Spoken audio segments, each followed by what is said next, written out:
かりついてこいよ、マスター。うっす、闇団長。Bon, je vous l'ai dit, en ce moment Black Clover ça me hype pas tant que ça, j'attends vraiment la fin de l'arc, mais quand même, là, cette fin de chapitre, t'es obligé, j'étais obligé, j'ai ressenti les petits frissons, parce que, franchement, ça, mais regarde-moi ça, c'est pas juste magnifique.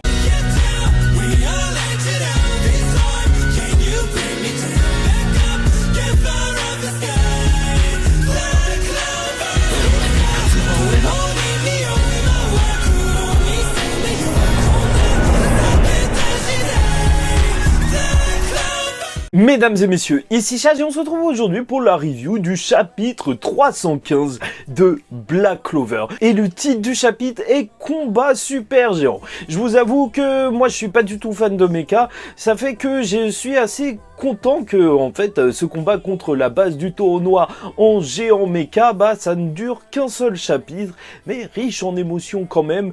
Parce que oui, bien sûr, t'as la référence au Megazord de Power Rangers, t'as tout le monde qui est assis à l'intérieur en mode cockpit, et même dedans, je vous avoue que de base je me suis dit mais comment ça se fait que Luck il est calme, mais c'est totalement logique, pas parce qu'il y a un mouton à moustache derrière lui, mais c'est parce qu'il est occupé à justement repérer où se trouve Yami et Vengeance, parce que Nahato si tu préfères, est celui qui a donné les informations depuis le début de l'arc sur tout le plan de l'arbre de Kyphos, et même si ça n'a pas été forcément véridique à cause de l'intervention de Maurice, c'est celui qui en connaît le plus, et là, ce qu'il nous dit, alors qu'il est en forme tanky sur justement la base du taureau noir, parce que je vous rappelle quand même que c'est un des seuls personnages qui peuvent tenir face à cette gravité, il faut dire que les autres c'est parce qu'ils sont à l'intérieur de la base du taureau noir qu'ils arrivent à tenir, bah, il nous dit que Lucifero il est devenu un avec l'arbre de Kyphos et donc il se manifeste à travers les possessions, ça on le savait, mais qu'il est possible de l'arrêter en arrêtant l'arbre, donc en sauvant Yami et William. Et donc ça y est, si c'était l'enjeu depuis leur kidnapping, là ça le devient vraiment réellement avec Lucifero, enfin en mode ver de terre dégueulasse, juste en phase 2. Ils vont pas arrêter de le répéter, cette forme ce n'est pas encore sa forme complète. Donc est-ce que ça veut dire qu'il parle de cette forme ver de terre qui peut être plus aboutie ou sa vraie forme? Parce que c'est sûr que c'est pas sa vraie forme, mais peut-être que le ver de terre peut être encore plus fort que ça. Mais bon, même si au dernier chapitre ils ont réussi à lui foutre une patate, bah le point il va juste se briser parce qu'il y a juste trop de mana. En fait c'est insurmontable pour le taureau noir, fallait se dire que c'était obligé. En fait t'as Henry qui arrive pas à absorber assez de mana, en fait il absorbe du mana mais il y en a tellement que dans tous les cas il est quand même en train de se faire écraser. C'est pour te dire la puissance de Lucifero. Bon, du côté des soins du ravitaillement de Charmy, bah ça y est, c'est aussi HS et Vanessa, elle doit s'occuper surtout de la destinée des gens qui sont à l'intérieur du cockpit, donc ça commence à devenir très problématique et le combat ne peut plus durer, et c'est là que Nash il va dire on ne doit pas le laisser dans ce monde, c'est un ordre du vice-capitaine. Bon, en vrai ça se trouve que personne n'a entendu, mais il le dit et c'est ce qu'ils vont faire. Tu vois que les gens autour, la mise en scène par contre à ce niveau là elle est bien, c'est que tu vois tous les gens autour du château qui sont par terre, au sol et qui arrivent à rien faire, et t'as les deux vermillons qui vont venir les protéger, et ça c'est beau, c'est beau. S'il y a bien une famille qui mérite peut-être d'être en hommage plus qu'une autre famille, c'est la famille Vermillon. Tu vois que voilà, le frère et la sœur, miskin le petit Léo, on sait pas où il est, disparu depuis plusieurs chapitres, on sait pas ce qu'il advient de lui, mais ils sont là pour protéger le peuple et ils vont carrément brûler une grosse partie de Lucifero. Bon, bien sûr, tu vois que Mereoleona, elle, vu que c'est quand même la madame, elle est debout, alors que son frère, il est quand même Fuego Léon. Je l'aime beaucoup, je le respecte énormément, mais il a plus un genou à terre. Et là, j'ai une grosse théorie à vous faire, je sais que vous vous y attendiez pas, mais c'est sur le quatrième frère de la Dark Triade. Alors tenez-vous bien. On sait que leur but, c'est de ramener les gens à la vie. Ça, on le sait.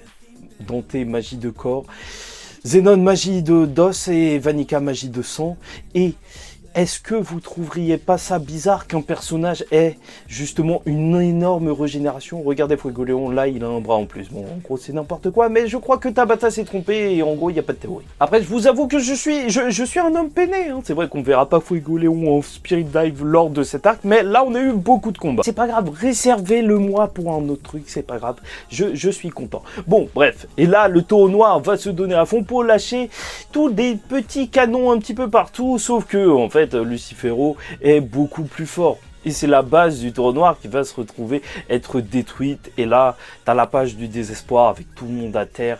Tout le monde qui dit que c'est sans espoir. Mais le taureau noir a confiance. Il se dit que ça va aller. Et pour une seule raison. Malgré cette pression énorme, ils ont un atout dans leur manche. Un petit atout, mais massif. Et cet atout s'appelle... avec cette page magnifique, parce que tu sais pas pourquoi, t'as des pages de paysages au loin et tout, c'est vraiment beau en vrai. Tabata il fait vraiment des pages simples, mais super belles avec ces pages, pour terminer sur le Asta qui est là seul sur une montagne. Tu te dis ce what the fuck, mais qu'est-ce qu'il fout ici? Il se prépare à nous lâcher une dinguerie. Il nous a sorti le katana de Yami. Regardez-moi à quel point il est congestionné. Regardez-moi les cuisses. Et là, c'est sûr. Mais vraiment, c'est le mini Yami. Et s'il me sort pas un Dimension Slash version anti-magie, alors je ne sais pas quoi dire. Je ne sais plus quoi dire. Après, pour l'instant, je vous avoue que... en vrai, est-ce que ça représente un si gros obstacle que ça pour Asta? En vrai, certes, il est énorme, mais il a battu un Majin, un démon géant à lui tout seul, juste avec un coup d'épée, parce que tu connais l'anti-magie, c'est un couteau, et si t'as beaucoup de mana, bah t'es du beurre. Et donc, Asta, je pense qu'il se fera le petit Lucifero assez tranquillement, en tout cas, sous cette forme. Mais reste à voir comment ça peut opérer, parce que ça se trouve qu'il y a juste trop de mana, même pour qu'il le détruise, mais je pense vraiment qu'il peut l'avoir. Au passage, d'ailleurs, c'est pour ça que Mereoleona, c'était vraiment impressionnant, parce que même si Asta, il en avait battu un, elle l'a battu vraiment en force brute de mana. C'est énorme. Enfin bref, et bien sûr, on n'oublie pas les petits détails. Le Asta, avec son petit souffle comme ça, t'es obligé de penser, bien évidemment, à l'animé. Parce que la dernière fois qu'il nous a soufflé comme ça, c'était quand il était avec notre bon vieux Captain Monsieur Yami lors de son combat contre Dante, et ça c'est vraiment beau. しっかりついてこいよ、マスター。Tu sens que là, il continue de mener le combat avec Yami. Et est-ce qu'on va assister à un mode union spécial? Parce que c'est vrai que pour l'instant, en fait, il y a de légères, très légères différences entre les modes union quand il prend des épées différentes. Franchement, c'est vraiment très léger, des petites piques un peu plus allongées, parfois c'est un petit peu plus arrondi. Mais là, avec le katana de Yami, on peut peut-être s'attendre à quelque chose d'entièrement différent.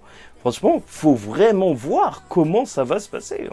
J'ai hâte de voir ça. Franchement, ça m'a hypé pour Asta parce que je trouve que son arrivée, elle est super badass. Ça me fait penser un petit peu à, dans Naruto The Last, tu vois, quand il y a Sasuke qui arrive en mode gringo, qui saute sur une météorite et qui la dégomme. Là, j'ai l'impression que c'est lui, là.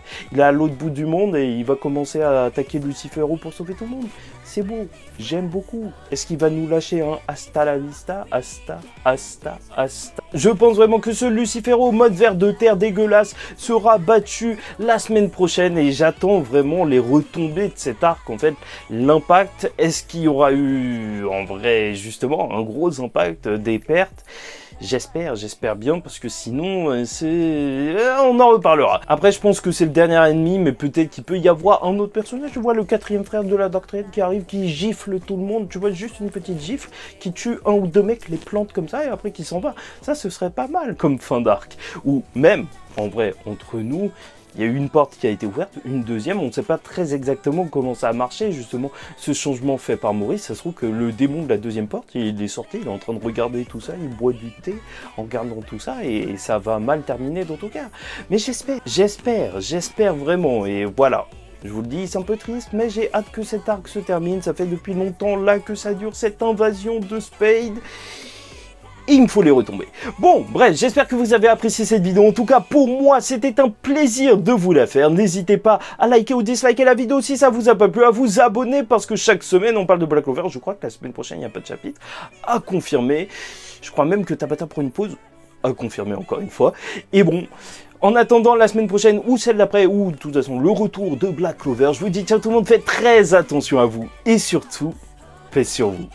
の日描いた僕が僕であるためにいつの日か